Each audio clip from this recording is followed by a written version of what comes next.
All right, guys, so we just filmed the first half of the podcast, and one of the cameras wasn't recording.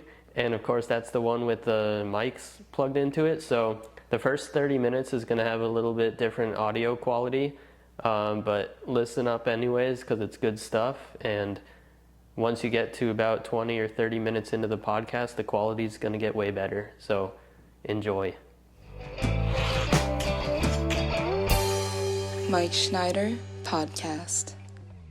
Welcome everybody to my podcast. We're back after a long break, and we have Bailey from Blistered Fingers here, the creator of Blistered Wheels, Blistered Trucks, Blistered Fanny Packs, and more. So yeah, welcome. Blistered Fanny Packs kills me every time I say it. As if it's such a big deal. It's a big deal. You guys gotta get one of these fanny packs. They're really good. You can put all kinds of things in them. They have little compartments on the inside. Real good. You're killing me. But yeah, it's awesome to have you here. It's been a super fun weekend, Pleasure and to be here. yeah, stoked to do the podcast. Me too. Me too.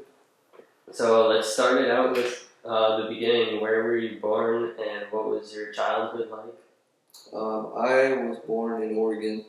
I'm not gonna dox myself, but yeah, no, I'm from Medford, and what was the other question? What was it like growing up? Like, what was your childhood like? Growing up was pretty cool. I used to play a bunch of sports. I played a lot of baseball, football, basketball, and then I got into fingerboarding and stuff at a pretty young age. How old were you when you started that? I want to say I was around 10. Cool. Probably 10 years old. And I kind of took a really long break.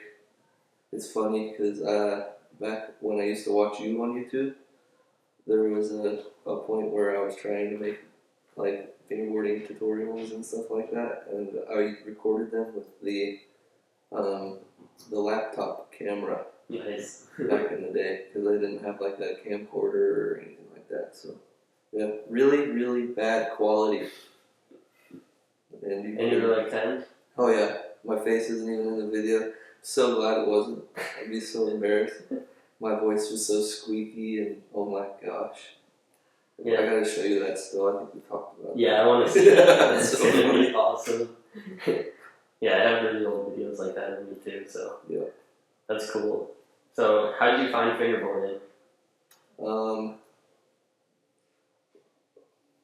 So I found fingerboarding not like I was looking for it or anything like that.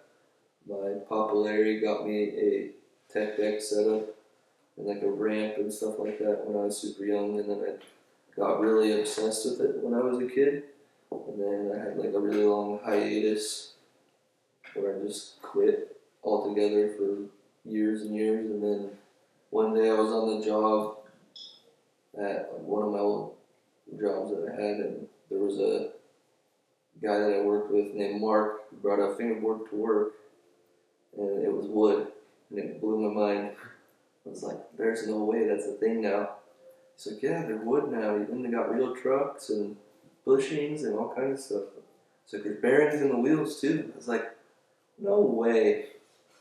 It seemed impossible to me, how small the bearings are to actually get them in the wheel and stuff like that. So I kind of just went down a rabbit hole of YouTube videos, just looking at fingerboarding stuff. Started with obviously watching you again, just to see your progress, and saw how big you got, and then Chubby Muffin. Yep. I watched a lot of Chubby Muffin videos. Shout out Jeremy.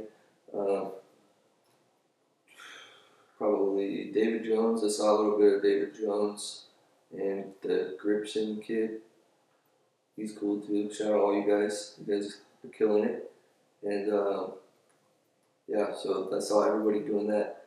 And everyone was super creative and making their own obstacles and stuff like that. So I tried making obstacles.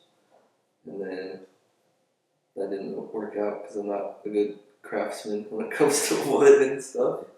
And then I saw you could make your own decks, so I bought a really cheap mold and started trying to make decks, and those sucked.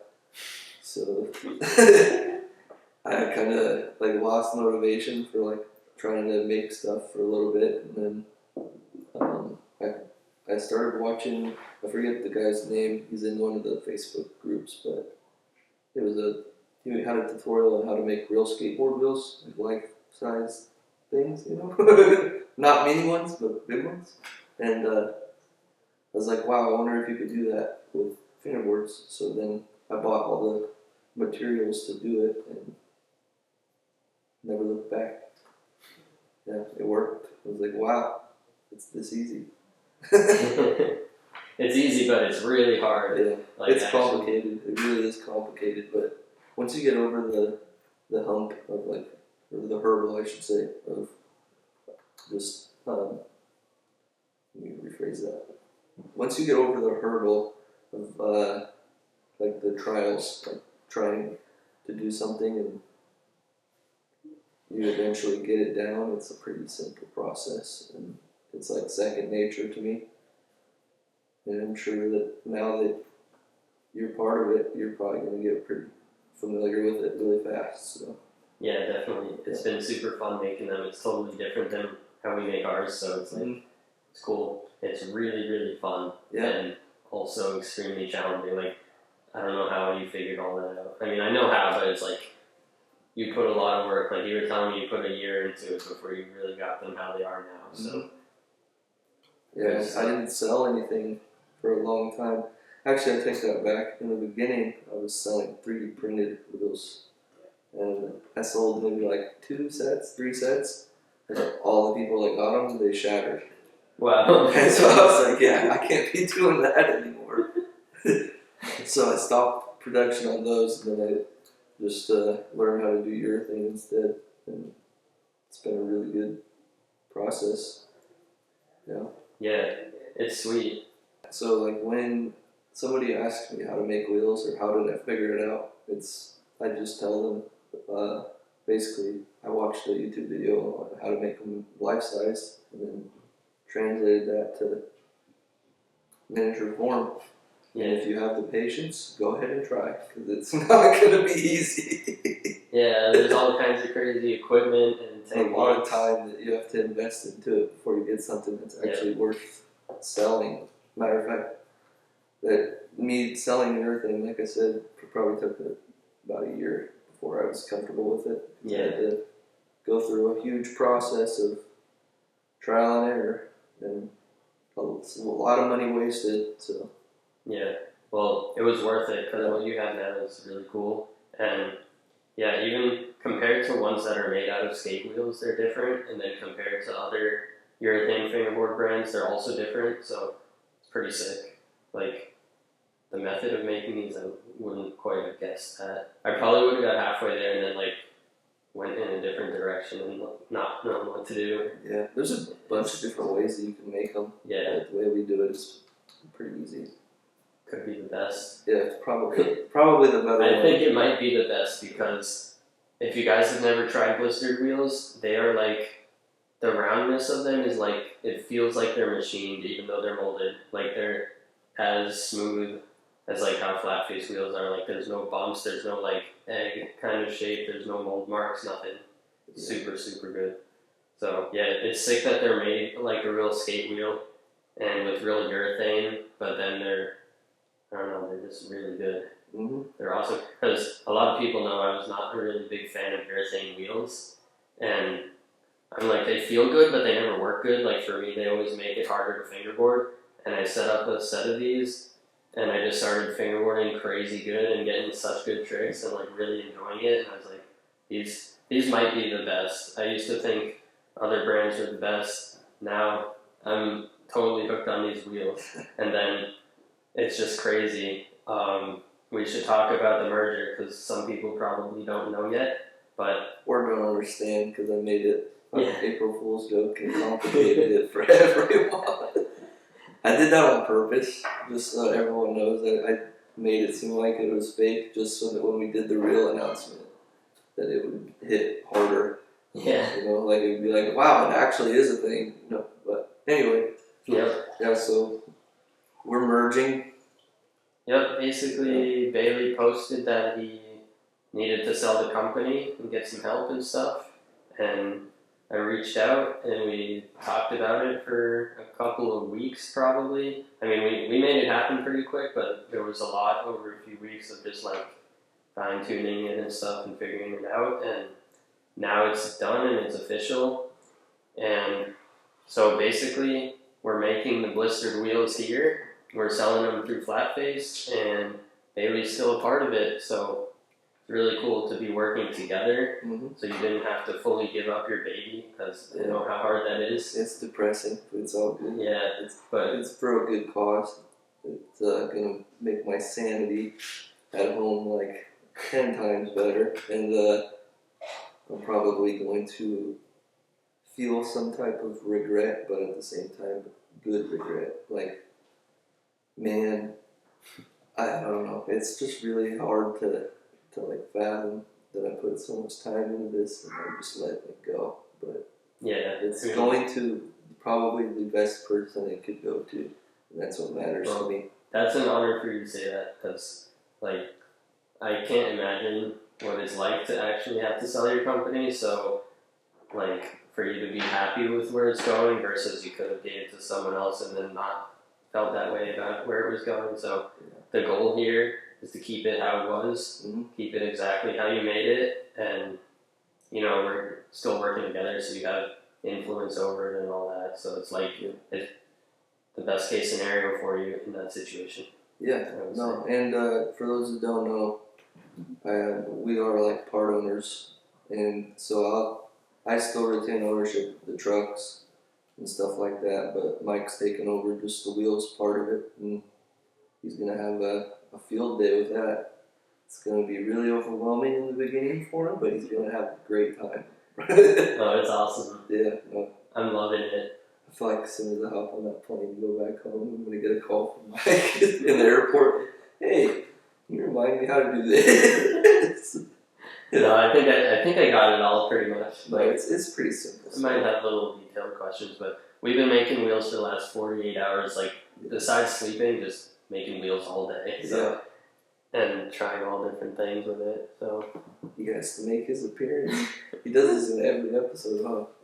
I've seen it so many times. It's so cute. I love cats. Yeah, we have 2 cats at home. Kilo and Panic. Yeah. Crazy. Yep. They're cool. Kilo's all white, and he's not named after any kind of drugs. Kilo is spelled with a QU. Whoa. Yeah, and it's a Alaskan native for north wind.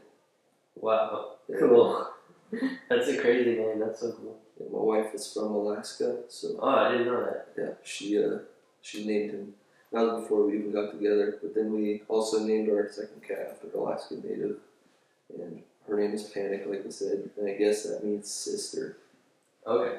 Yeah. It doesn't mean like freaking out. Nope, but she was like, not skittish, but like really high energy and stuff like that when she was younger, and so we just called her Panic because it fit both ways. Yeah. So like. Yeah. That's awesome.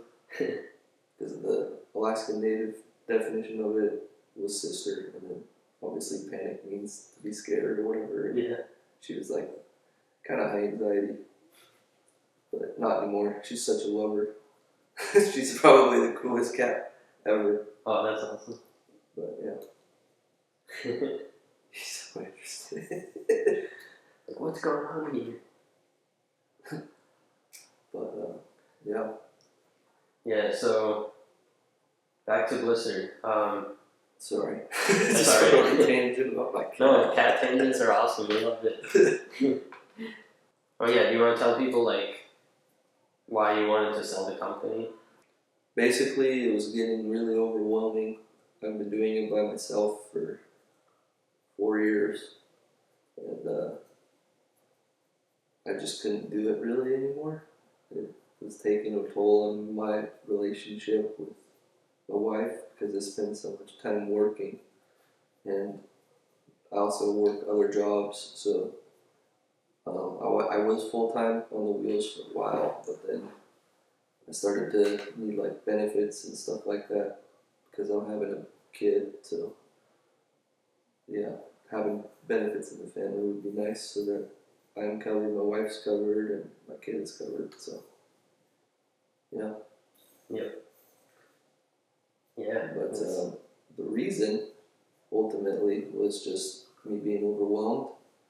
Well, super stoked for your kid coming. That's awesome. Yeah, in October. It'll be interesting. Yeah. Yeah, I have my mom's birthday's in October, my sister's birthday's in October, my nephew's birthday's in October. It's gonna be interesting. It's a family tradition. Yeah. Yeah, no, it's gonna be cool. Yeah, that's great. Back to Blistered. Well, yeah.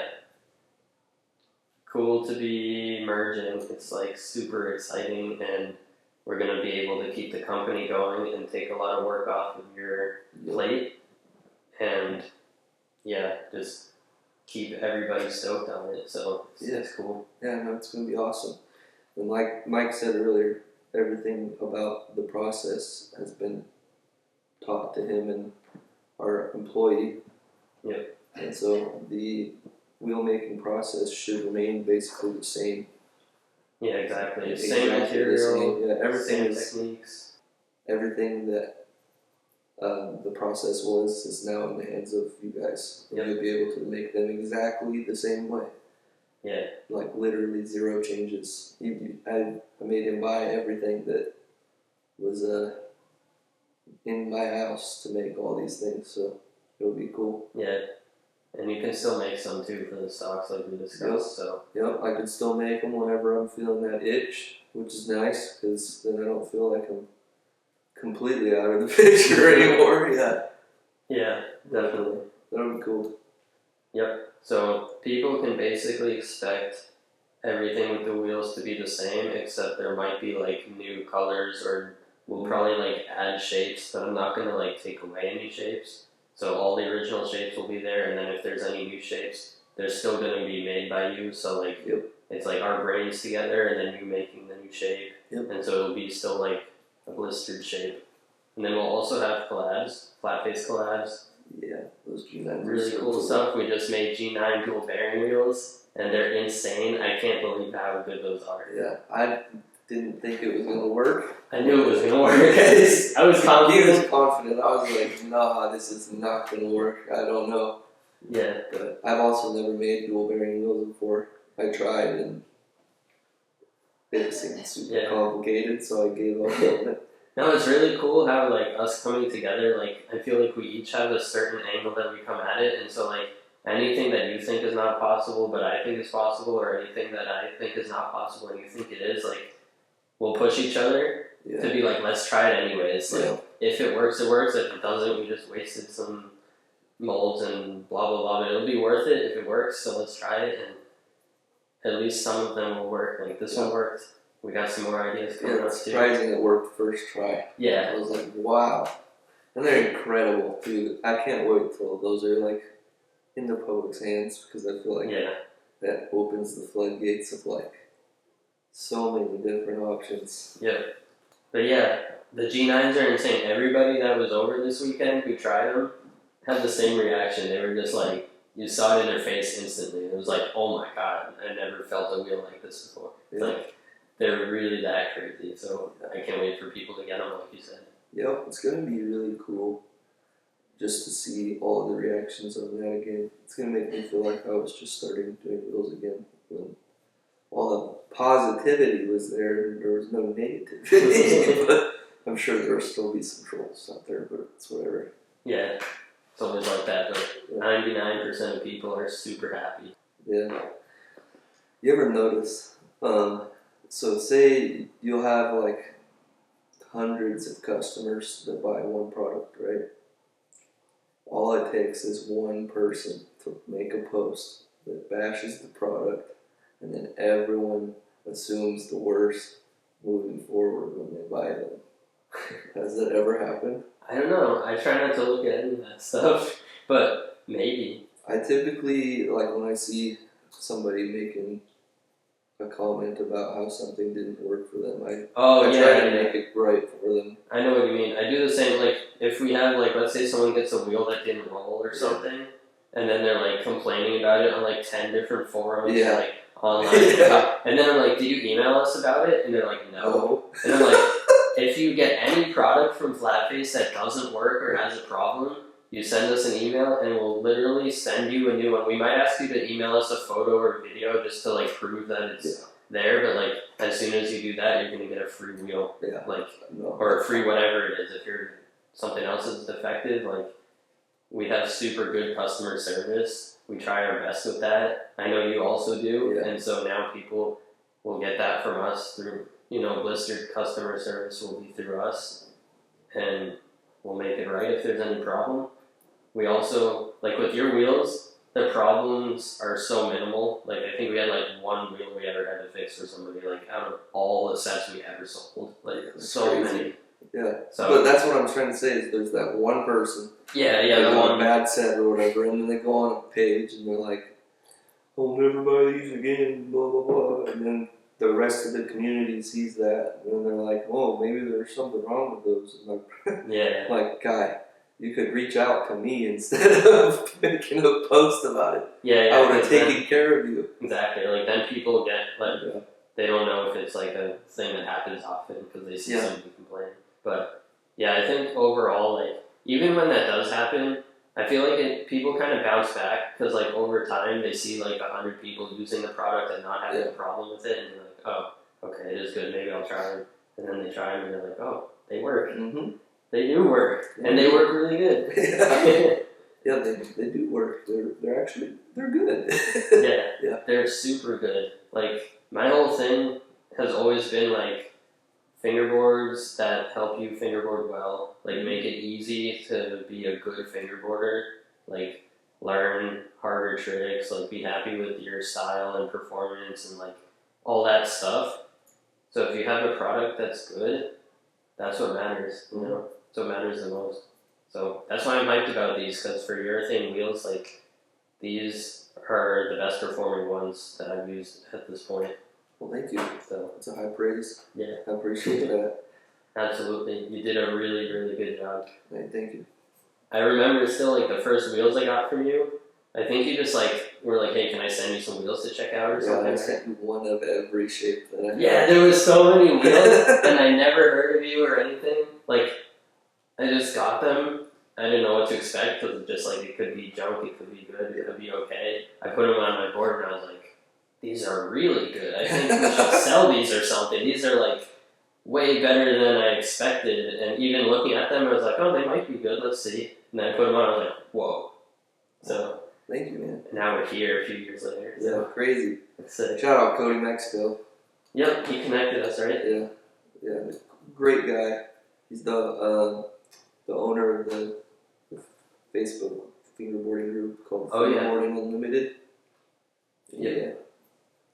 He put me and Mike's mom into contact with each other years ago. Yeah. And then that happened, and I was like, wow, I could not believe it. So I used to watch this guy forever ago, so just weird that it just, the stars aligned and it worked out. Yeah. Yeah, and now look at us. Yep. Yeah, it's really cool.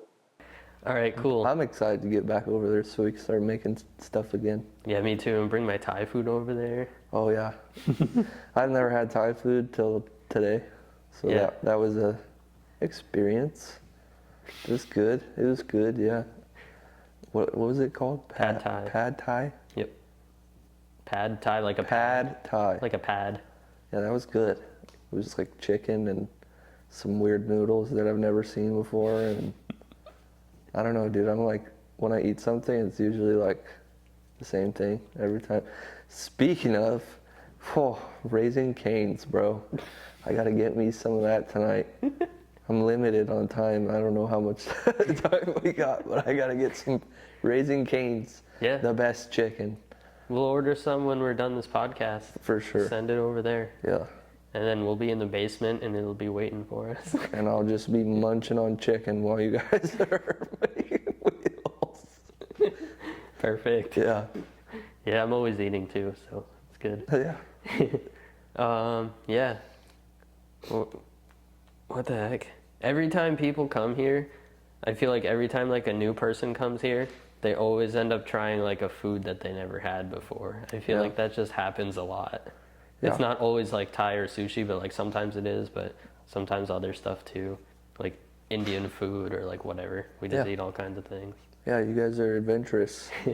My wife doesn't let me eat what I want to eat sometimes because she's not adventurous when it comes to food. She likes what she likes, and that's that. Yeah. She doesn't even let me cook. She's a great woman. She does all the cooking. Nice. Yeah, it makes me feel lazy. But Dude, but you're such a hard worker. You're working all the time, so hey, I appreciate that. yeah. Thank you. Yeah, no, I'm like I said, I'm pumped to get back over there so that we can start making some stuff that you've probably never even seen before and knew that you could do. So Yeah. yeah, A lot of people have been asking like if the price is going to change for blistered wheels and stuff like that, or like if anything's going to change. So I just want to like take this opportunity to tell people we're going to try to keep it like as close to how it is as possible. But as you heard, we have an employee now in addition to just us. Like there's a full employee doing everything, making the wheels with us. So we might have to raise the price a few bucks, but we're going to keep it as low as possible. yeah. And with like what's going on in the world right now, some distributors might start raising their prices anyways because of tariffs or whatever. So if they get their stuff from out of the country and they sell it to us, they're probably going to end up raising the price for materials too. So Yep. yeah, we'll see. We'll see what happens. Yeah, hopefully not though. But the point is, we're gonna do our best to keep it as affordable as possible. And if it's a Yeah. couple dollars higher or something, it's gonna be worth it anyways, because these are really amazing wheels. Yeah. Those G9s, I'm gonna just keep going off on a tangent about those, bro. They're so crazy. They're so crazy. Yeah. Seriously, when people use those, they're gonna be like, Yep. oh my god. And I got on one of the trucks. I don't know if it would work because I didn't actually get to try them. I only put one wheel on, but on my trucks, blistered trucks, Yeah. we got the dual bearing wheel on there, and it seemed like it was pretty snug on there. So I'm gonna give that a try. They might work. You might have to put the nut on backwards or something. I also have some skinny nuts at home, so Ooh, they're not quite as long and would probably work better. that might work. Yeah. Dual bearing upgrade package. All you have to do is get those nuts and then you're good to go. Yeah. We'll see. That could be cool. Yep. Yeah. I'll give that a shot and see what happens. But Yep. if it works, I'll probably just make a post about it because I'd be too stoked not to. So. Yeah, of course. Yeah, Yeah, you have to. for sure. That's awesome. But yeah, your trucks are sick too. We haven't really talked about the trucks yet that much. And the trucks will be available on Flatface also. So something that I thought was super sick is how you can take the kingpin out and you can screw it in through the bottom or you can screw it in through the top without having to buy a different base plate or anything. So you buy the blistered trucks and you have the option of doing inverted or regular kingpin. That's super sick. Like Yeah. when I realized that, I was like, how did I not realize this sooner? Like I didn't realize that the first trucks that I got and put together, I just put them on, and like the second set that I opened up, I was like, oh, that's no way. What? Like I Yeah. was blown away by it. Well, originally the sets that I sent you in the beginning, I was having an issue with like a distributor of kingpins, lock nuts, and stuff like that, and they kept sending me the wrong diameter kingpin, and so Whoa. it was like really making me upset about it. So I just decided to release them as without the standard conversion. So the ones that you had okay. originally don't have the standard kingpin in them or the extra lock nuts. And then I'd say like a month after that was when I finally got the right size, and basically I went on my website and I put first aid kits up for $1. Just $1. yeah, just That's awesome. just to make it right for people that Oh, okay, yeah. already had them and were expecting them to work the way that they were advertised out of the package. Because Yep. yeah, no, I just felt bad, and so even to this day I still had them on the website, like the first kits for $1. Yeah. Some people take advantage of it and buy 2 or whatever, and then they have 4 free lock nuts. So, and I mean, some people sell lock nuts for quite a bit of money, which is Yep. weird to me because they're tiny. No, yeah. So basically, it was $2 to get a set of extra lock nuts, and then you would have those kingpins, obviously, as well. But yeah, if you needed lock nuts, I felt like that was the best option at the time. It wasn't even necessarily that you needed the pins. But, Yeah. yeah, It's like a hack to get cheap lock nuts. pretty much, yeah. You must have got a ton of lock nuts to do that many sets An of trucks. absurd amount of Yeah, so that's lock why you nuts. Yeah, probably got a really good price on it. thousands of. Yeah. Yeah. Take a Speaking of bath in them. thousands, that project cost me so much money. Yeah, didn't you say you sold your car to do that? Yeah, my dream car too. It was so sad. I didn't know it was your dream car. Yeah, when I was in like high school, I saw that car just one day and was like, I am going to have one of those one day. Just because it looked like it would be really fun to drive. And I wasn't wrong. It was amazing to drive. The handling on it was crazy. I don't want to like get myself in trouble here, but I did 140 on the freeway and Oh, sick. it was wild. But yeah, it was a 2017 Toyota 86 or GT 86 is technically what it's called. But yeah, I know that Christian, the owner of Callier, however you say it, Yep. he has the same car. Cool. Yeah, and I'm jealous that he still has his and I had to sell mine. Maybe you can buy another one sometime. Yeah, no, I might. We'll see. Most of the money that I have now is just gonna go towards the house and towards my new baby that's coming. So That's a smarter move. I would say. yeah, but It's crazy how much you can spend on cars and other stuff, but it's like way better to invest in a house and in your family and stuff like that. So yeah, especially when you get a car, depending on the car you buy, as soon as you drive it off the lot, you lose like half your money. Yep. So Yeah. Like I was saying, I always buy a used car. Like you can get a really nice car if it's a few years old and in good shape and save so much money. Yeah. Like I used to have a Mercedes and everyone was like, "Oh my God, how much was that?" And like I'll tell them how much I paid for it and they're like, "I paid more for my like Toyota SUV or like something like that." Wow. I'm like, it's not that expensive if you go a few years back and get a used one. You can get any brand of car that you want pretty much. Maybe not like a Ferrari, but yeah, you know, like Mercedes used is like very affordable. Yeah. Maybe a little more than some others, but like compared to a new car, it's super affordable. yeah. Well, I bought my car off the lot, and it had 6 miles on it, and that was because somebody test drove it or something. But Well, yeah, no, it was like 20,000 when I bought it, and then I drove it for 3 or 4 years. I think I was on year 4, yeah. And then this whole idea came to me that I could make trucks, so I spent like a whole year designing them and getting prototypes made and stuff like that so that I could test them before I actually casted them out of metal and stuff. So yeah, the car, I drove it for 30,000 miles and sold it for more than I bought it for. oh no way. Yeah, which Sick. was awesome because That's crazy. that's unheard of. Yeah, that doesn't happen often, but I Yeah. have been hearing that happens once in a while these days. Yeah, well, this was back when the car market was booming, Yeah. and it's not really as high as it was back then, but it's like, it was crazy. And I wrecked it too, which is even it's even weirder to me that it sold for that high. But I yeah. mean, you couldn't wreck it too bad then. No, it was all right. This lady pulled out in front of me in like a intersection, Whoa. and so I hit her head on. Dang. Yeah, we were all good, but she had a whole family in her car, and I felt really bad. But yeah, full circle. Let's go back to the car.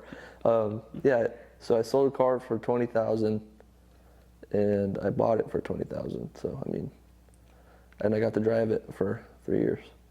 But That's a good deal. the trucks cost a lot of money. We'll just say that. But now I make my own trucks. So Yep. Yeah, I looked into making trucks many years ago, and it was super expensive. Yeah. And it was more than what you spent, and it was at least 10 years ago. But yeah, no, I had didn't quotes check from other people, and it was an astronomical number. But then yeah, yeah, it's super expensive. And then it's like, if you don't get it right, then it's a waste of a crazy amount of money. But if you do get it right, it's awesome. yeah. No, Yeah. I feel like I was blessed that this worked as well as it did, and I mean, I do eventually want to go over it and try to do like a V2 where the edges of the trucks are like more tapered, and Let's do it together. Let's do some kind of, that'd be wild.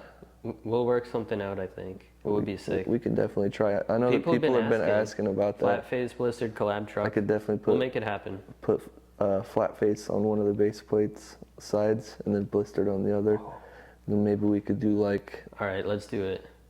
a flat face logo on there somewhere and a blistered logo on there somewhere. Yeah, we could definitely do that. That'd be cool.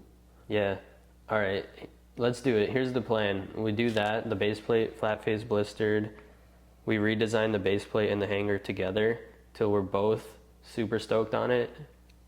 And we make it fit dual bearing wheels. Oh, that'd be even cooler. With dual bearing trucks, so you know how Carmel has those like washers? Or he I calls heard them of it. I spacers. didn't see those, but I heard of it. So they're like a millimeter thick, I think. If you had a dual bearing truck and you put a spacer on it, Then you could use a single bearing then you could wheel, use right? a single, right? Sure. Would- Yeah. Does that, If you had the right does size that sound spacer- right? Yeah, Yeah, definitely. I don't know if it's a millimeter, but whatever size it is, yeah. yeah, that'd be cool. Because I think We can do Carmel, that. yeah, I think Carmel, his trucks are technically either one. Cool. But if you pull the spacers off, then you could do obviously the dual bearing. That's a great idea. People will be hyped on these trucks. And technically, Vortex okay. beat me to the standard or inverted. What's Vortex? I You've never heard of Vortex? No? Really? Yeah.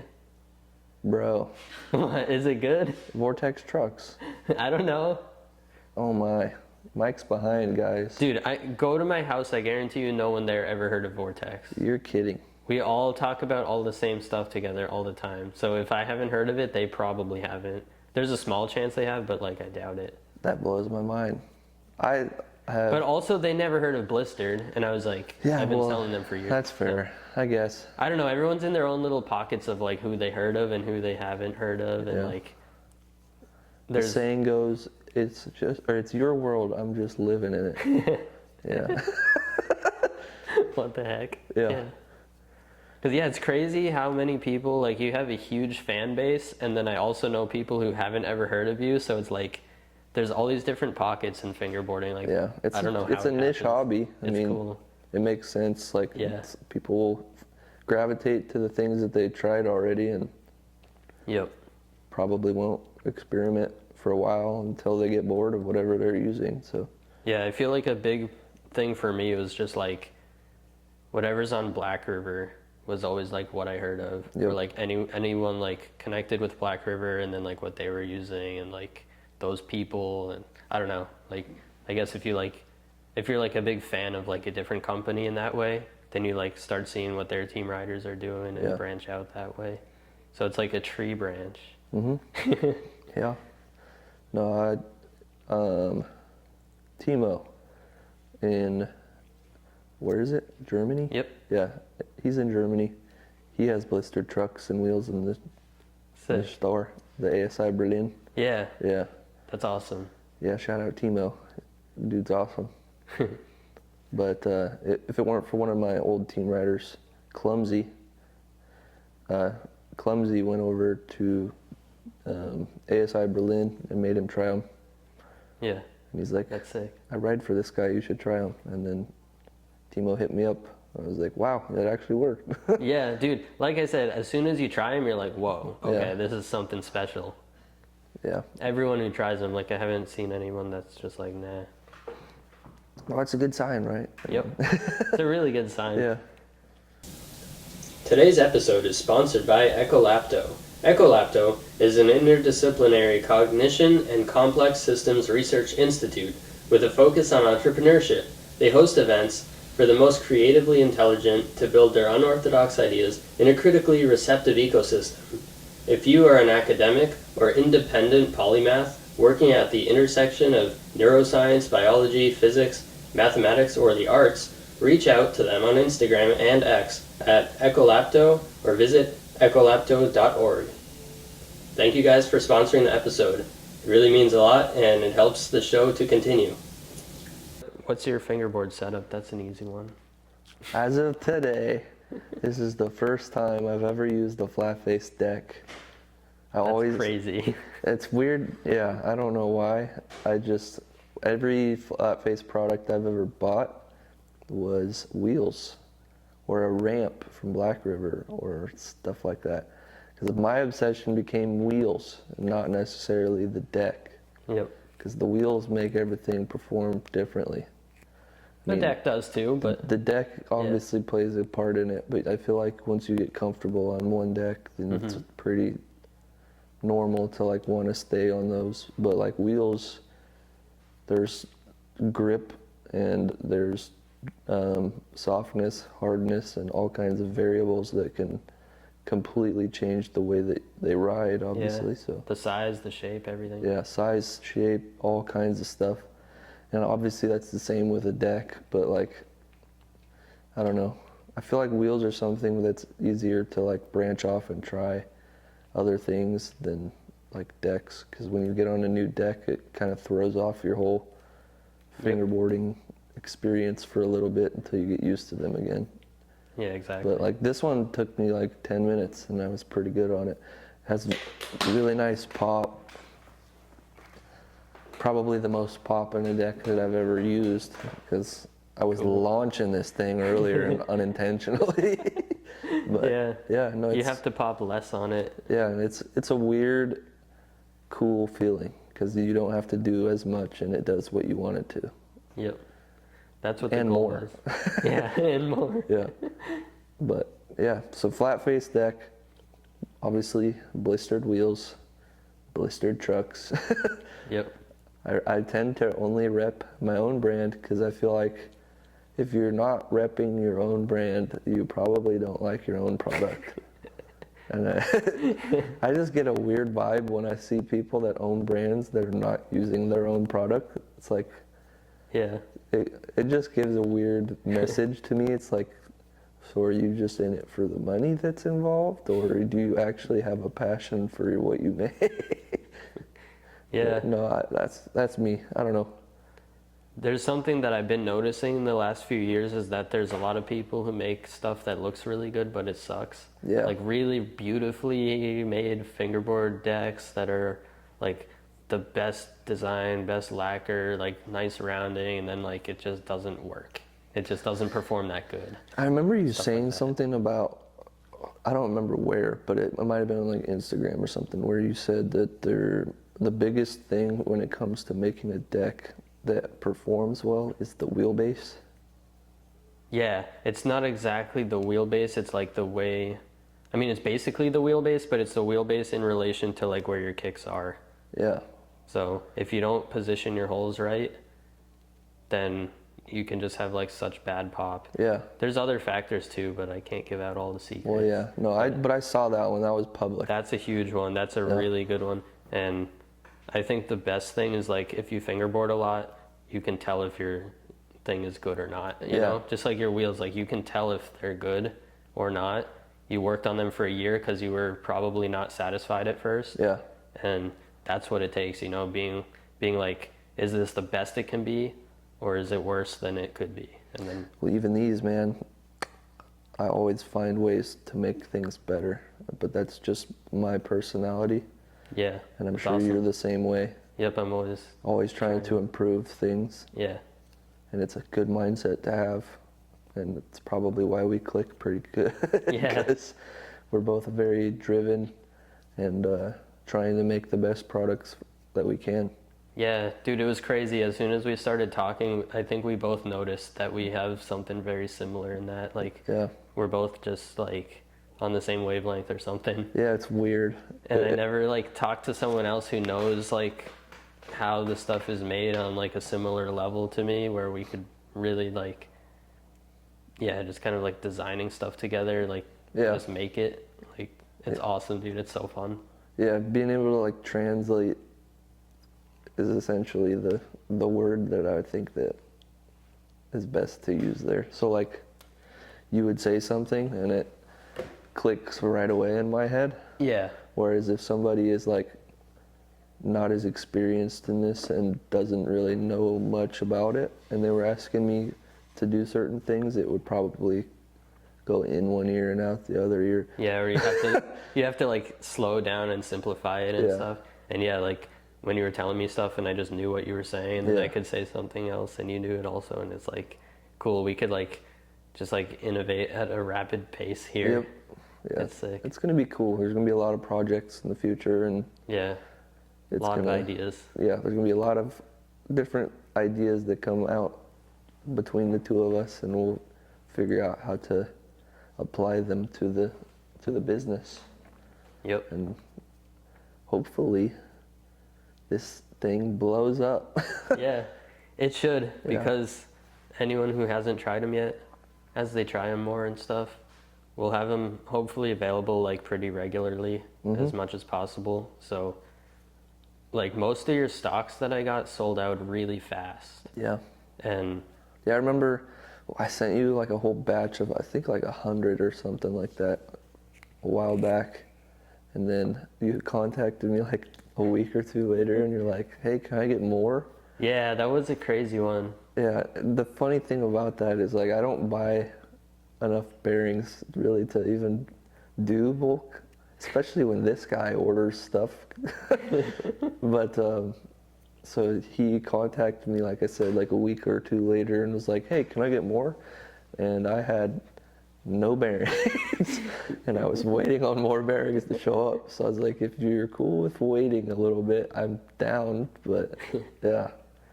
Yeah, and now we'll be able to make bigger stocks and like all that stuff, get everything like more streamlined, because we have multiple people that we can all do it. So it'll be good, just so there's enough for everyone who wants to try it. And we'll still have limited stuff, because like everything's super small batch. It's just that we're making a lot of batches. So it's like we can make wheels that there's only a few sets of, and you can have a really special wheel, even if there's a huge stock and there's tons of stuff in stock, but it's like one of a kind or 5 of a kind or whatever. Like even customs once in a while, right? Yeah. The thing about customs that not a lot of people understand is that there's a lot of time that goes into making these things, and when you open the floodgates to customs and like multiple orders of customs, then there's a lot of waste that I typically just threw into like mystery products. So we might even do mystery stuff as well. It's not really waste, it's just extra. Yeah. Waste implies that it's bad. Well, I'm not saying like actually wasting anything, because I don't waste anything. And I know. We were talking about that. Picking up the scraps and blending. Yeah. We can talk about that. Everybody knows that I do that. So like in the past, I did these wheels where technically they're the only real recycled wheels, because they are literally recycling wheels. You're not just recycling fingerboard wheels instead of... To me, I think there's a difference between recycling and upcycling. And I feel like the recycled wheels on the market are typically just upcycling.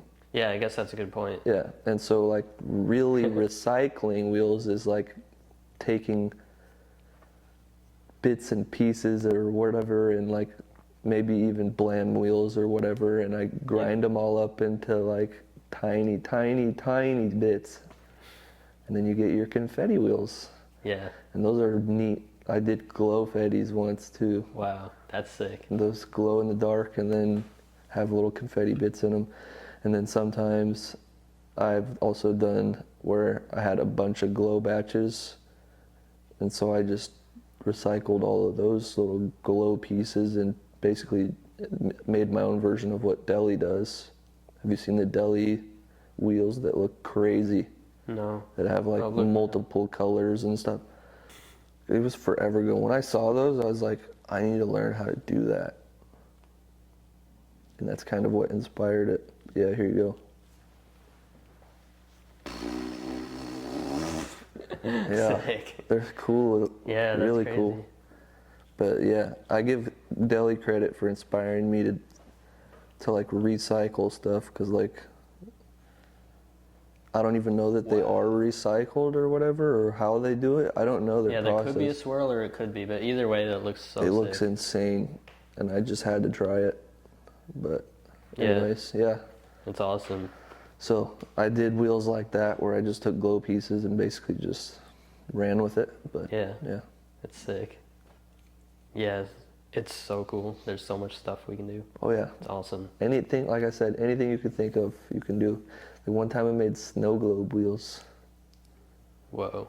and so I did the like glitter, and I did like a white snow looking chunks just like that, Yeah. and I put them in a wheel. On a clear wheel? Yeah. Yeah. And it looked like it was a snow globe for Christmas. That's sick. Yeah. And we can do those rad. shiny edition wheels. So like the normal wheels are like kind of like a matte finish, just like regular. Mm-hmm. And there's a special way that we can make extra shiny wheels. So if people want a special I've done them edition. before, but I didn't market them as shiny. I just Yeah, I think we should, so it's like an option. Like, it was a happy accident. I Yeah. just ran with it. I was like, oh, I didn't know I could do that. now we know. Yeah. Me cool. personally, I'm not a fan of the way that they look, and that's why I never really like went for that. But some people are into the like more plasticky looking wheels, so Yeah, it does kind of make them look plasticky, but it's cool. Like when they came out, I was like, wow, I kind of like this better. And then after I saw the matte ones again, I was like, no, actually I like the matte ones better, but I think the shiny is cool. Yeah. Like some people will probably like that, so it's a cool option. And another option is like the ones with the lines on the riding surface, like how skate wheels, when they're brand new, they Pro have the lines. Streets. What? The Pro Streets. That's the one that has those? Yeah, like Sick. they like tread almost. Yeah. Yeah. I call them tread. Yeah, And- it does give you more grip. Yeah, they're more grippy. And But yeah, that's pretty sick. yeah, those ones are, God, designing those took forever. And it's part of why I didn't want to do them anymore, but it's whatever. We can bring those back. People have been asking me to bring them back for a while. Let's anyway. bring them back tonight. Do we have them? Yeah, but those versions are kind of All right, make a better so I'll one. make better ones. Cool. Yeah, so the Pro Streets are cool. They have like these grooves in them that basically just act as like additional grip. So like, just think of like a tire, like the tread of a tire. What's the purpose of the tire tread? Yeah, Grip. more grip. But dude, you also have the tires. Yeah, the You tires have wheels are that are crazy. actual tires with like Yeah. real tires. Shout out to Lab Wheels for that idea, because he mocked up like a 3D, like a 3D model of some tire wheels that Yeah. he never actually released. I don't think, to my knowledge, I don't think that he ever released them. But I saw them and I was like, I have to do that. But yeah, I try not to say that I'm like the original of anything, because I am pretty much inspired by what I see and try to recreate it. But Yeah, it's cool that you're transparent about that. Like when you have an inspiration and just like shout them out and be like, you know, thanks to this guy for the idea. Yeah. And it's like, even though you're using someone else's idea, you're putting your own twist on it. So Yeah. it's not just the same. Like people need to realize, like if you're new to the fingerboard scene, if you copy something exactly one for one, that's not cool. Yeah. But if you're inspired by something and you make it your own and it's similar, that's a lot cooler than, you know, like as long as it's not the same, if it's like similar, it's fine. yeah, It's cool to like go off people's ideas and then everyone keeps innovating. yeah. Speaking of, you know, Dude Guy, right? Yep. Did you see his like monster truck wheels? Yeah. Those were sick, Dude, dude. they're crazy. I wanted to make some like off-road wheels like that too, but he beat me to it. Those so- are super sick. I forgot we were doing a podcast. We're just like talking so much. How about some podcast questions, some classic ones? Let's get to it. Ready? What's the best advice you've ever heard? Just in life, not fingerboarding, anything. If you ain't first, you're last. I'm just kidding. I don't remember what that's from. I think it's Talladega Nights. Have you watched that? Not in a long time. Dude. But yeah, anyways. No, I kind of live by that, I feel like. But at the same time, I'm not like I don't like to be competitive like that, so. I would describe you more as motivated than competitive. Yeah. That's like how I am anyways. I feel like you're kind of similar. Yeah. Like, some people are like super competitive, but I'm just like, I just want to do cool stuff. Yeah. And just go for it. Yeah, no, I think motivation's good. It's good for the soul. Yeah. Sometimes they lose motivation, but when I gain it again, it's like 10 times what it was before, so. Yep. Yeah, sometimes it's like, I feel like when there's no motivation, it's like, because you're just doing something else at the time. And then it's like, when it's time for something, it'll come back. Yeah. And there's also another thing you can do if you don't have motivation is just don't care. Just do something, and then you'll get the motivation. Mm-hmm. It just happens. So it's like, don't even worry if you don't have it. If you need to do something, just do it. Yeah. Because like, sometimes people care too much about how they feel, but it's like, if you know you want to do something or wanted to, or you had the idea, like, at least do it. Yeah. You know, and Yep. then you'll probably start, and then usually once you start, you get hyped. Yeah. And then for you're sure. like super in it. Yeah. I mean, there was a period of time for like a couple months that I was just burnt on making wheels and stuff like that. Yeah. Took a little break. And then I was just like super unmotivated to do anything. And then I basically just started designing new wheel shapes again, and it was like sparking so much creativity, and motivation went way up, and then I just started slinging wheels out again. And you'll go through those phases in life where you just get bored of something for a little bit, and then you get approached with new ideas, or somebody asks you to do something or whatever, and it inspires you to start getting back into whatever you're into. Yeah, definitely. That's why I like to be creative and like switch things up a little bit here and there and like keep it exciting. Yeah. The original question. What was it? Oh, the best advice. The best advice. Yeah. Sorry, we totally went over that. It's a good tangent. If you It was ain't first, your last thing is hilarious. It applies to a lot of things, but it's not really like a serious quote. So Yeah. I don't know. Yeah, quotes aren't really my thing. I guess one quote that I specifically remember that I used to apply when I was like into sports as a kid. Pain is weakness leaving the body. Yep, it's a classic. Yep. And I kind of lived by that, and technically I still do, because I literally have blistered fingers. Oh yeah, tell people where the name came from. It wasn't actually that. I It just know. ironically happened. The name came from, I wanted the acronym of the brand to be BFFB. And then I initially had a partner in this, and his name is Brett. Shout out Brett. Because we were originally making decks and trying to make obstacles and stuff like that. I think I talked about that earlier, but I didn't really shout Brett out earlier. So I've given him his flowers because he deserves it. And only reason why he stopped so early in the beginning was because he ended up having a kid, and then he said that he wanted to enlist in the military and a bunch of stuff. So bunch of life things happened with Brett, and Yep. me and him kind of went our separate ways. And I mean, we're still homies, but he just does his own thing now. But he made the acronym, or the letters I had the idea of, but the words that filled the acronym were him. And Cool. so I said I wanted it to be BFFB, and then he said, well, why don't we do something like Blistered Fingers? Blistered Fingers fingerboarding. And I was like, Yeah. that's a good idea. Let's do that, because it sounded cool.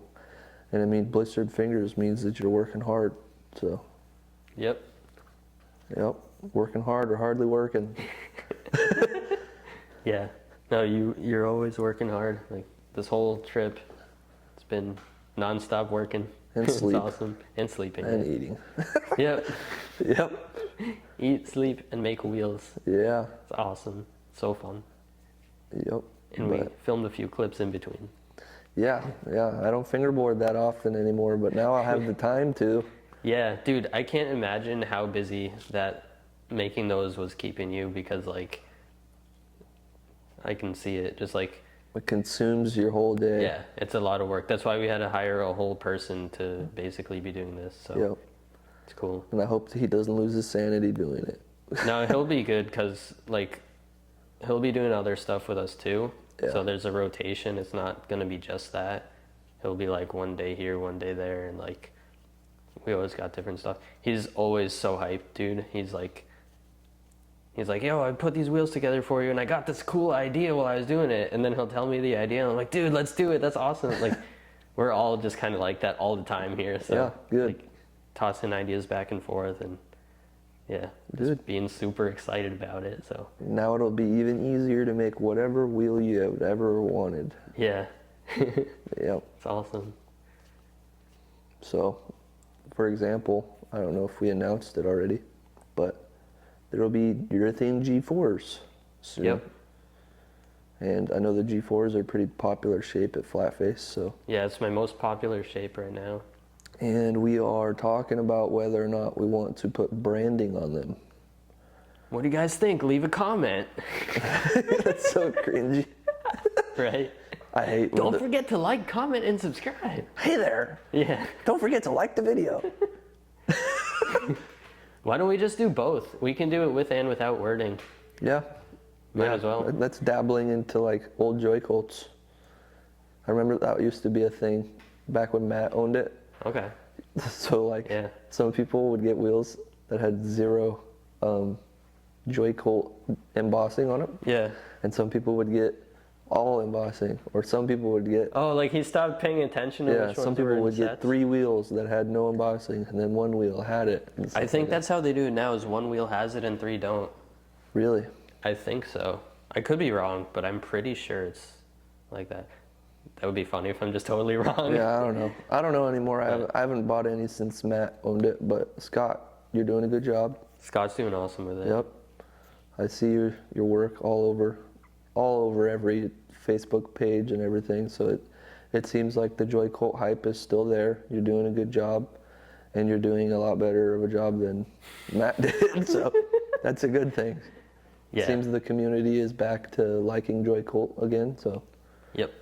Yeah, Scott's customer service and everything is on point with that. So yeah, not to bash Matt, 'cause I think Matt's a great guy too. I just think that he got too deep into other things and life happened, and kind of similar to me, man. I'm like you're busy. busy as hell. But and- you're busy with good stuff. We Yeah. don't know what his thing was, but Yeah. yours is good. So Yeah, I just don't want to like bash Matt or make an accusation or anything no, like he that. did amazing work. Yeah, he with did what a he great job. created and the company that he ran, and I think it was just like, I don't know, doing the actual orders and shipping and customer service, and like that's a lot for one person, and like Yeah. some people are built for it and some people aren't. Yeah, I think it was just too hard for him, especially like when a brand gets big, like, you know, you felt the need to sell it also because it's like, oh, it's too much for me to handle, kind of. Yeah. So it can get there, but yep. No, it's stressful, especially like me being, like you said, the person that makes everything, packs everything, ships everything, yep. and that's not only with wheels but with trucks and bushings, and Yeah, that's like 2 full-time jobs. my wife makes decks, so like Cool. there's a bunch of stuff that we were doing for like side projects and stuff like that just my whole day was consumed by this stuff, and I was like losing time with my wife and family, Yep. and just trying to prioritize those things before the inevitable happens and somebody dies, and then and I regret not being there for the special times of my life. So yeah, I'm gonna enjoy the rest of my 20s because I don't know if a lot of people know I'm only 25. I turned 26 here soon. So I'm like mid-20s, and the beginning of my 20s have been consumed by work. Work, work, work. Work, work. By Rihanna. Isn't it Rihanna? I don't know. Yeah. Work, work, work, work, work. Yep. Anyway, no, that's my life.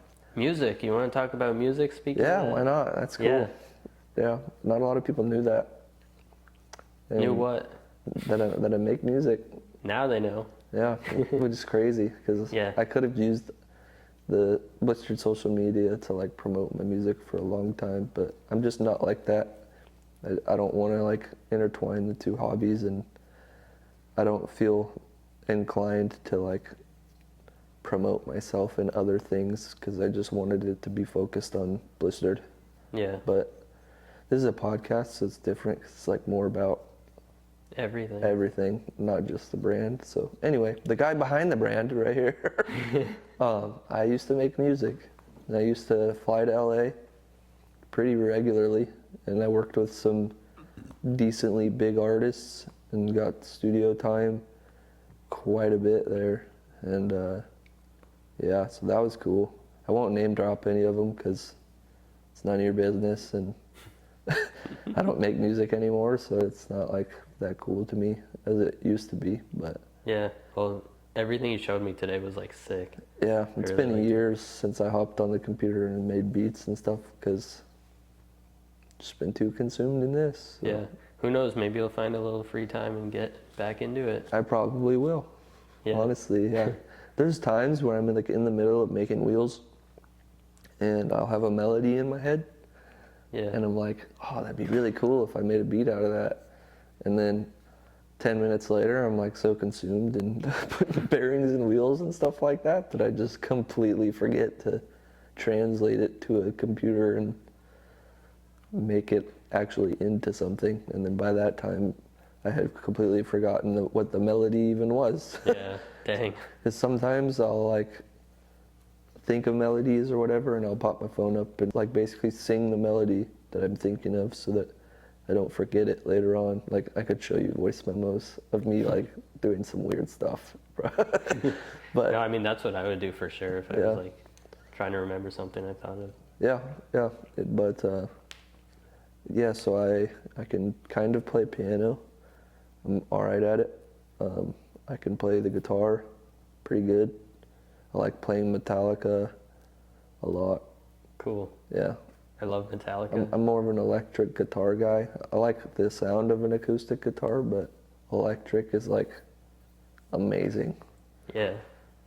It's just what I grew up on because my dad introduced me to rock at like a really young age. Cool. And so a lot of what I like to do is like listen to actual music that has actual instruments in it. Yeah. And not just generic computer-made music, because it gets boring after a while. After you do like make music for a long time, you'll hear the same sounds that you know came from a program Yeah. For in sure. like every song, and it just ruins it for you. Yep. And then you listen to live music, and it sounds different no matter what, because every instrument has its own tone. Yeah. And it's just interesting the way that music has gone, and now it's less and less live instruments. Yeah, and more, especially lately, right? It's like Yeah. super digital, Yep. and like I like listening to like electronic music, and most of that is from a computer. And then I also like listening to like, you know, like heavy metal and stuff like that, which is like totally not from a computer. It's like made by people, Yeah. or it's made by instruments rather, and it's just such a different vibe. Like I like them both, but you can really feel something more from like when the human emotion and the instrument is like played rather than just like digitally made. Yeah. But they're Yeah. both cool, just in different ways. I feel like when you listen to live instruments playing, it's a completely different feeling. Like it hits you Yeah. in your body. Yeah. But when you listen to like digitally engineered stuff, it doesn't hit the same. But it does hit. It hits, but it Especially if doesn't it's got a lot of bass in it, dude. It's like, I love bass. oh, that's my favorite Why part. don't we pop a record on at some point? Pop a record on? I have records, vinyl. Oh, no way. Yeah. Oh, dude. I only have a couple vinyls at home, and it's rap, which is ironic because I was just shitting on all of the digitally engineered stuff. But no, I used to make beats out of just digitally engineered sounds and stuff like that, and that's Yeah, part they're of, sick too. that's part of why I'm like burnt on it, because I've heard so many of the same sounds Yeah. that basically everyone that's a producer uses. So, but yeah. I really like Boards of Canada because they go through extreme lengths to get like a random instrument to make one sound out of, Yeah. so that it's a unique sound. It's like, even though they use like some samples from like old stuff, they also like will get the most obscure instrument, like driving across Europe to go pick it up in someone's garage because it's like old and they want the sound of it. Yeah. So it's like just stuff like that to like add more creativity back into the electronic kind of stuff is sweet. Yeah, yeah. Like I was showing you beats earlier, that I have an electric guitar solo thing Yeah. on a rap beat, which is like very rare that you would ever hear that. But Yeah, it was sick. but it meshed really well, and so I went with it. But yeah, majority of the time with like a rap beat, you would hear like, if any guitar, it would just be like acoustic, because it's easy to mix into a song, whereas like electric is in your face and Yeah. completely different sound. Not really what most rap artists would gravitate towards. But yeah. Anyway. Yeah. It's cool stuff. Yeah. We There's- could talk about music for way too long, but Yeah, music used to be my passion. That's why it's tatted on me, and then I got back into fingerboarding, and it took over my life. what tattoos do you have? That's the question that I ask on here a lot, actually. So Oh, I don't yeah. know if you can see it on the camera. So I have this big wolf here, and I got it because back when I was depressed, I referred to myself as a lone wolf. But then I still had like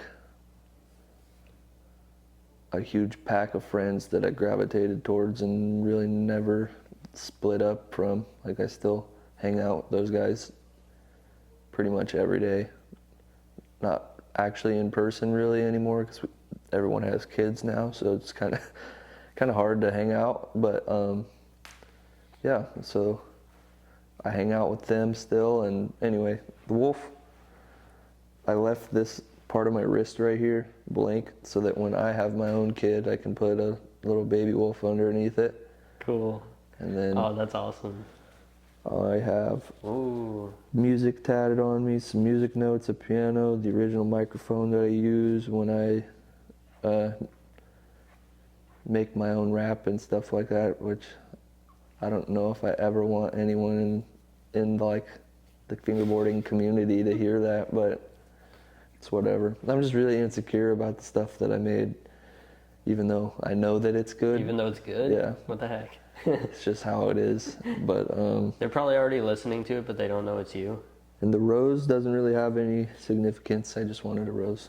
It But just looks cool. yeah, and that's all I have. Sweet. You just have that one like half a sleeve. Yep. Nothing else. Nothing else. Cool. My wife has so many tattoos, dude.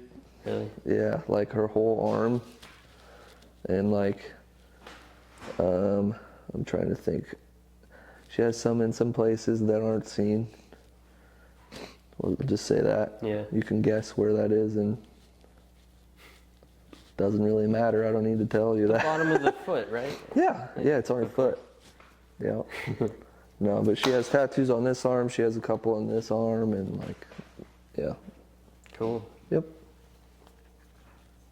You got any tips for people for working through depression? You mentioned you were in the past. See a counselor. You found a good Counseling one? is important. Mhm. Being able to talk to an unbiased person that isn't going to fill your head with BS and make you basically become like narcissistic because you think that it's not you. I thought that I was fine, and I basically kind of became a narcissist for a while and stopped really like caring about other people as much, and really it's your world, I'm just living in it. But if you said that to me, that's kind of how it felt for a while. But yeah, see a counselor and you'll get like unbiased opinions, and it hits harder when it's somebody that you don't know. Yeah. Or that you don't know outside of there, pretty much. But they're gonna tell you how it is, and they're gonna tell you what you could do to fix what you're going through and what you're doing wrong. And yeah, you apply that to your life and things will change. That's awesome. Kind of taking responsibility for your own self and your own kind of actions and ways of viewing things too. Like, Yeah. I think some people underestimate how much that can affect things like depression, because they think like, oh, it's just like a problem that came out of nowhere, it's an imbalance, it's this or that. But it's like, there are often a lot of things that is actually your fault, whether you want to admit it or not. Yeah. And it's like, when you can identify those things and then fix them, you have a good chance of getting better without even needing anything else. Yeah. So, and not to like blame anyone who's depressed, because I'm not trying to blame people, but the truth is like sometimes there's things you can do to make it better. Yeah. For sure. Classic podcast question. Your biggest strength and your biggest weakness. Biggest strength, biggest weakness. You know what's funny? I feel like I'm being interviewed for a job. I feel like I got asked that at a job interview. That's like, funny. Not too long ago. And every time I get questions like that, I'm like, I'm too humble, and I don't like to like talk highly of myself. All right, I'll give you a biggest strength then. No, you got to do it. I'm going to make you do it. I would You say being humble is probably my biggest strength. Perfect. Yeah. That's awesome. It is a good strength. And my biggest weakness was the other one? Is that what you said? Yep. Shoot. I don't know, that's hard. I have a lot of weaknesses. Probably, You have a lot of strengths too. I have an addictive personality. I don't know, if I find something, I get very, very fascinated with it, and it consumes me. Yeah. But I mean, if you apply that to the right things, it's not It's really, it's not a, a bad it's a good thing, and it's a good bad for thing. fingerboarding. Yeah. It's good for making anything you want to make, music, fingerboard stuff. Yeah, it can be a good thing, but it can be a bad thing too if improperly placed, Yeah. if that makes sense. Yep. So like video games, for example, consume me, and like TV consumes me, and those are all things that everyone enjoys, but I have an addictive personality and I'll do it for hours at a time. So like I'll watch a whole season of a show in one day. Sometimes multiple seasons of a show in one day Well, while I'm working. well, if you're working, it's all right. Yeah, but I would probably get more done if I wasn't watching anything at the same time. Yeah, maybe. But yeah, I don't know. It just sounds like you're focused. You like things. I don't know. But yeah, I can see what you mean. Like video games, for example, though, those literally consume time. Yeah. Like For sure. I will spend hours playing video games. Yeah, I used to play a lot when I was younger, but I gradually kind of stopped. I don't really play much anymore. Yeah, me It's too. kind of a dry time for video games right now, other than the Nintendo Switch 2, because I want one of those really bad. Yep, a few more months, right? Yeah, June 5th. It's like right before my birthday. That's not too far away. You hear that, Lydia? Right before my birthday. That's my wife's name. Cool. Giving her an idea for a present. Or president. Her present, yeah. That's awesome. Yeah, no, she ain't gonna do that. I'll buy it myself. It's like, it's going up in price because of what's happening in the world. So that's cool. I had the money to buy it, and now I have to get more money to buy it. They haven't announced that they're actually changing the price or anything yet, which is cool, but everyone seems to think that that's going to happen. So if it does, It's possible. if it does, I will be supremely upset, but I will just get over it and buy it. So, Yep. Pokemon, bro. Big fan. They got a new one coming out this year, Ooh. and I am going to buy it. I used to play the original like yellow, red, and blue versions on the Game Boy. Yeah, Way when I I was play that little. on an emulator on my phone. Like right before I started fingerboarding, I was super into that. Like I would bring that everywhere when I was a kid. Just Yeah. be playing it all the time. Yeah, dude, it's an addictive game. It's so fun. But it's Yeah. it's amazing. And they released a remastered version of that series Oh yeah. on the Switch. It's called Sick. Let's Go. Like Pikachu and Eevee. All right, so we're back and we're gonna answer the people's questions that they submitted. Cool. So, first one, what you think about Brazil? That's the one that I was like, this is so random. Brazil's cool. I like watching soccer. And to my knowledge, one of my favorite soccer players is from Brazil. I think that he plays for the Brazil national team whenever they do like World Cup, if I remember correctly. My wife's super big into soccer, so like she used to coach. And Cool. she played soccer in high school and had a scholarship and was going to go to college, and then she like got injured and Oh, wasn't able to pursue that. But then she started coaching instead and got to fulfill her passion anyway. cool. But yeah, my favorite player is Neymar, by the way.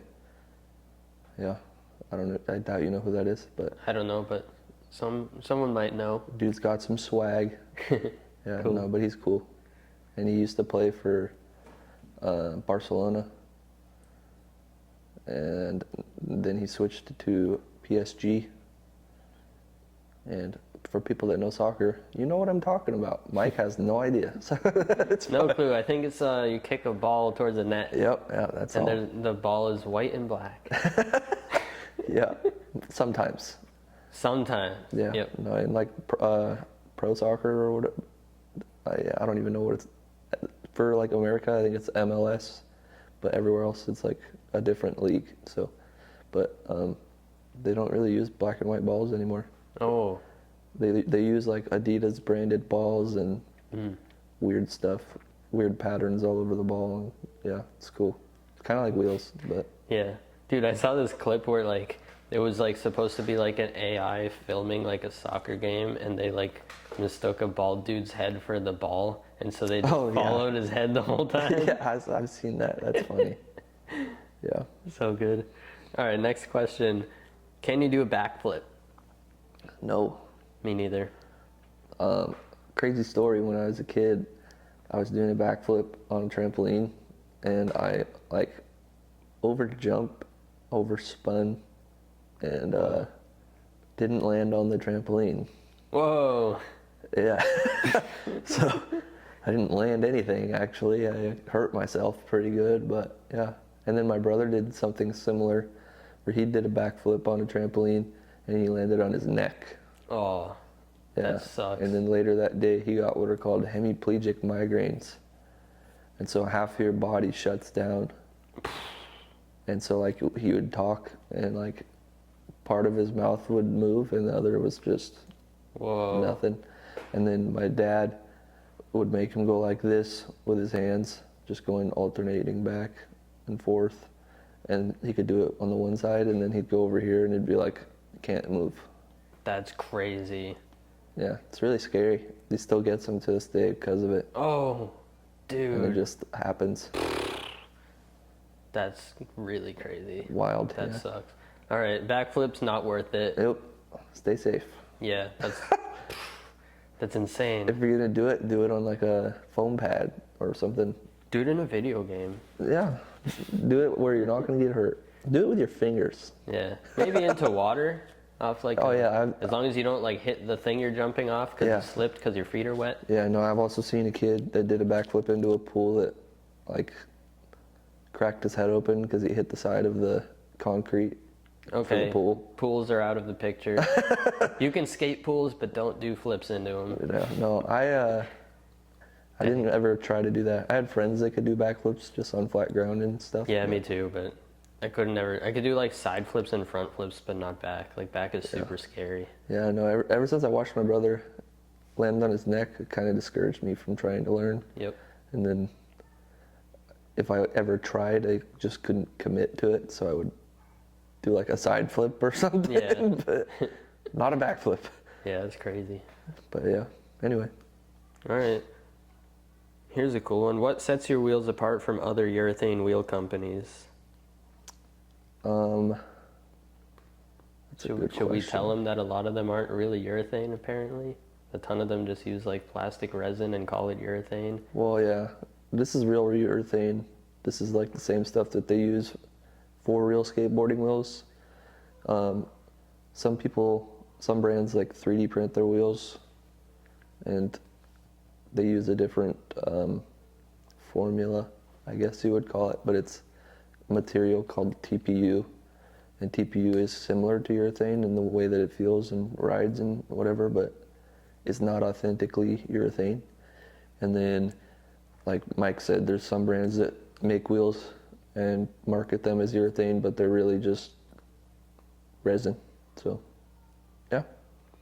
But the question was, how do mine compare to others? Or what sets yours apart? Like, What sets mine apart? you could mention. Passion. That's true. Passion. Yeah. Probably the best one-word answer I've ever given. Yeah, no, but Yeah. that's probably the best thing I could say. I think also the way that you make them is different than how others, like for example, Joy Cults is made a lot different, and so they look different and they feel different. Yeah. And it's not even about being better or worse, because that's always preference, but Yeah. there's a certain thing about how you make yours that is just different from other brands. Yeah, So you make your wheels different than I do. Yep, They're not way urethane, but yeah. yeah, it doesn't really matter. Everyone has their own process. Yeah. I wouldn't really say that wheels are like different, really, because they all ride the same. They just have different qualities. They all roll. That's that's the point of them. Yeah. Yeah. I mean, yours are super, super smooth. Like for urethane, they never have the egg thing. They never have any imperfections. Like the riding surface is like, it seems like it's machined, like I said before, even though it's not machined. It's, urethane Yeah. molded like a real skate wheel. So Yeah. That's high praise coming from this guy. Doesn't even like urethane, now he does. now I do. Yeah, it's crazy. I honestly didn't think I would at this point, and then I was like, nope, these are actually good. Yeah, well, I appreciate that. Yeah. Thank you. 2 questions. Why did you sell the company to Mike, and what's to come of the riders? Such funny wording. What's to come of the riders? Yeah. But, So I didn't mean, sell the whole company to Mike. We'll start there. I think I mentioned that earlier, but I'll just reiterate it. Mike owns the wheels, and I still own the trucks and the merch and all that kind of stuff. But yeah, he pretty much just bought the process of making wheels and being able to manufacture them in his house now instead of mine. And I mean, I'll still be involved, and I'll still occasionally be making some wheels for some drops. But yeah, I won't personally be selling anything on like a Blistered website anymore. The Blistered URL now goes to Flatface. So if you ever want to get Blistered products, Flatface. Yep. And then he says, what's to come of the riders, like the team riders? It's all gonna stay the same. Yeah, Mike doesn't have any say in that. I'm just kidding. No, but yeah, no. Mike and I have agreed that to keep the feeling of everything pretty much the same. We're gonna keep the team the way it is. Exactly. They And, even have their discount codes. Yeah, good point. So if you see the team riders saying, go use my code and save 10% on wheels, you can still do that. Yeah, but only on Blistered products. Yep. So It's on Blistered Wheels, so that's cool. And trucks, actually, right? yeah, Yeah, both. And then what was I going to say? Yeah, maybe we'll add some more people, but the team is not going to shrink. Yep. Unless you want it to. But Yeah, no. It's your team. Yep. So. It's my team. It's his team too. He's part of it, but I'm like still owner of the team. Yep. So it's my say, and then he can give his opinion, and I can roll with what he's saying, or I can make the decision myself. So Yeah, exactly. yeah. But ultimately, the team's going to stay the same, and we've gone through quite a few people on the team in the past, and I feel like right now we're at a point where there's this really good chemistry, and it's basically like a little family. And Yeah. that's how I've always wanted it, and I want everyone to feel passionate about using my product, and they all are pretty passionate about using my product. So Yeah, it's awesome. yeah. I feel that for sure. There's definitely like a little vibe with everyone together. Yep. It's cool. Yeah, it feels real. It's not like somebody that messages me and goes, are you sponsoring? I almost said, are you hiring? Are you sponsoring? Like, can I send you my clips to get sponsored? Can you sponsor me? God, that is the worst. I'm sorry. If you do that, majority of the time I just block you. I'm gonna be 100% honest, because I'm not. If you do that, I do not like it. It is such a pet peeve of mine. That's so if you want to funny. get blocked, bro, that is the easiest way I will block you. I promise. That's hilarious. I think a lot of people do it with good intention. They're just stoked, but they don't know how it works. Is that you're not really supposed to ask that unless it's like Yeah, you don't ask. There's such a pet peeve. you pretty much. You don't really ask. Like when people ask me, I'm just like, oh, we're not sponsoring, or like that's not how it works here. I don't even bother anymore. Yeah. Dude, you have no idea how many times I would have to reply in a day. I'm sure you actually do know how that is. I Yeah. don't know why I said you have no idea, but I mean, I put it on my website on the Q&A thing, so it's like, yeah. hopefully some people read it there. Yeah, So I saw that not as many on people. the new Blistered site. It says, Oh, yeah, I put are it we on there, too. we sponsoring? No. Yeah. Yeah, no, It's we're like, not. if we want you, we'll ask you, basically. Yeah. Because that's how it works with most brands. If I want you on my team, I'll reach out to you. Please stop reaching out to me. It does not work like that. There is one person on my team that did that, and I actually was cool with it because You don't need to block people, dude, if they... No, I swear to God, bro, I do that. Yeah, but you don't have to. I don't have to do it. You're right, but I'm It would going probably be better if you don't. Because, dude, what if somebody's like a big fan and then they see that you block them and then they're like, oh man, I'm to. not They can't see that supporting you Blistered blocked them. On Instagram, it What doesn't do you show mean that. block? You mean you're blocking their account, Yeah. or you're just like muting their DMs or something? No, I block them. No, if you block somebody, they can't see your page anymore. Yeah. So they can tell that you blocked them. Or do they just think that the brand disappeared? Why would you want that? That's not good. No, but like, dude, they're gonna ask their friend, like, yo, I heard Blistered is gone, or like, I couldn't find their page, and then their friend's gonna go on and see that your page is on it and be like, dude, he blocked you. Yeah. It's like, what? But I was Why his would biggest why would fan. he have done that? Well, I don't know. Check your DMs and see what you asked me, and see if you feel right about what you asked. Dude, you gotta stop blocking them. It's so funny though. It's funny, but it might be sad. Like, I don't know. I feel like if it's like a little younger kid or something who's No, just excited. I get it if it's a child. You can tell when it's a child, bro. Yeah. Because But dude, some people are like 30-year-old childs. another thing that I block is when people message me and they're like, "Hey, I don't have the ability to buy a setup. Is it okay for you to just send me free stuff?" And I'm like, block. I'm sorry. That is a pet peeve of mine. Do not do that. All right, you guys know what not to do now. You found his pet peeves. Dude, don't do that. That's funny. Who I just raised you? ignore those. Like, who do you think you are to just get free handouts? Like, we're a small company. Like, even Mike technically is a small business, even Yeah. though his is like on a larger scale than mine. But Yeah, it's still a super small company Yeah. compared to like any like real company like in the world making Yeah. like things. he has employees to pay. He has like expenses for a lot of things, and Yep. same with me. I don't have employees, but I have expenses for a lot of things. We don't make a lot of money off of this. Like, a lot of people think that we're loaded, Yeah. and that's not the case. And everything that I make is handmade and takes time. Yep. And it's not like I'm just gonna give you stuff. The only time that I am okay with somebody that messages me and says, hey, can I have some free stuff? It's for a sponsorship for an event. Yep, same here. Yeah, If it's an event and it's a real event, I look into it, make sure it's real. yeah. Then it's like, yeah. I've never looked into it. I probably will now because Always ask them to show you the flyer, see who else is sponsoring, Yeah. see if they had a previous event and they can send you a video or photos from it, Yeah. stuff like that. And then you'll weed out all the fake ones so you're not just like getting scammed. But yeah, if it's a real event, I'm always super happy to sponsor it. So yeah, me too. So, as of lately, I've been saying no, just because I haven't really been making yeah, much you don't have products enough yet. wheels. Yeah, But yeah, if we make enough sets, we'll be able to sponsor it as Blistered and Flatface and just send them some wheels. yep. Speaking be of, there's a sweet. couple guys I wanted to talk to you about that want me to sponsor, and they want you to sponsor as well. They Okay. said they already contacted you, but All right, cool. We'll do that. yeah. Awesome. All right, segue. Yeah. Oh, this is a cool one. What brings you happiness outside of fingerboarding? My wife. We'll leave it Yeah. at that. Yep. Shout out, Lid. It's awesome. Yeah. Not really a question, but a thank you for all you do for the team and community. That's nice. Is that to you or to me? That's. Oh, I thought it was to you. I don't know. It could be to me. It could be to both of us. Yeah. Well, I'll say thank you in case it was for me, but I I'll think say it's for thank you as well.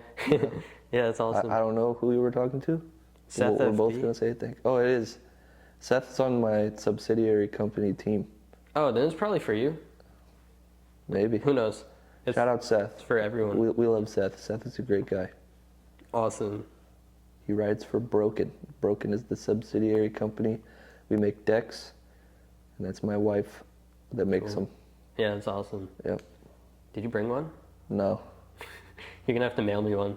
I don't have one. Yeah, we haven't really made any in a while, just because we've been trying to redesign molds and stuff. Yep. But Send me one anyways if it's an old one. I don't care. okay. Just check it out. Be cool.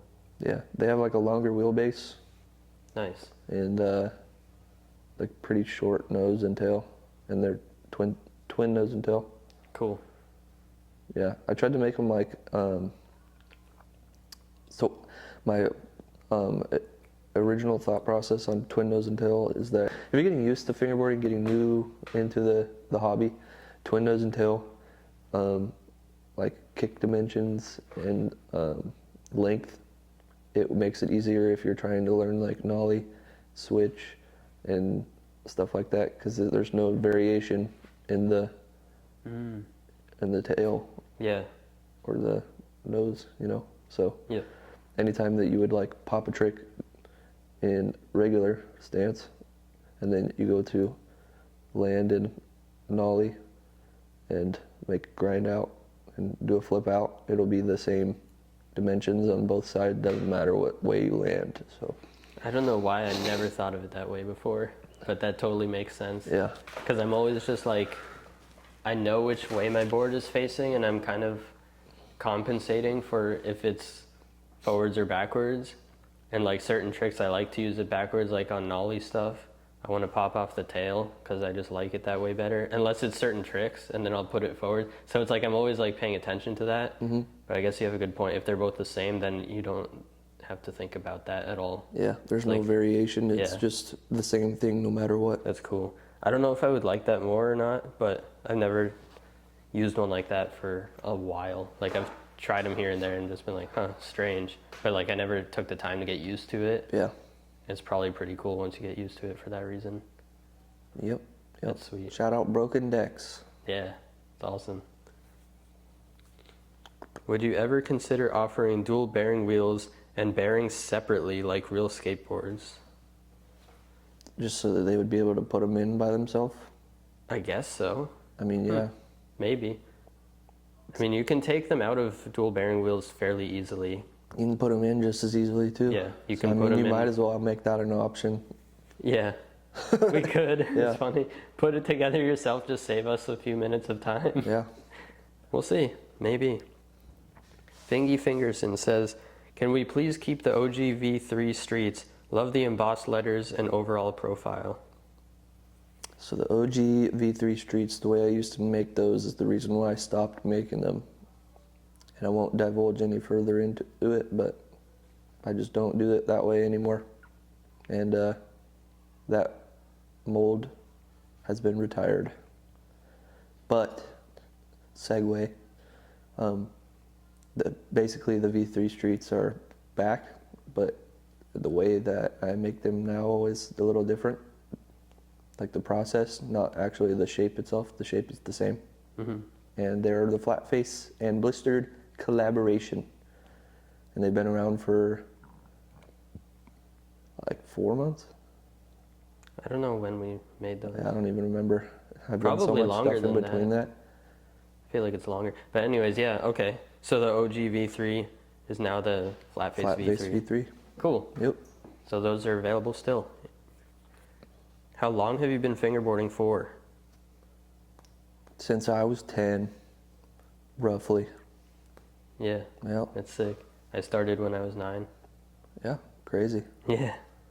Last one. Favorite video game of all time? Ooh, that's a good question. I could sit here for so long. I'm gonna say the one that like my childhood was consumed by. Actually, I'm gonna say a few. So you got Rampage World Tour. I don't know if you ever played that. No.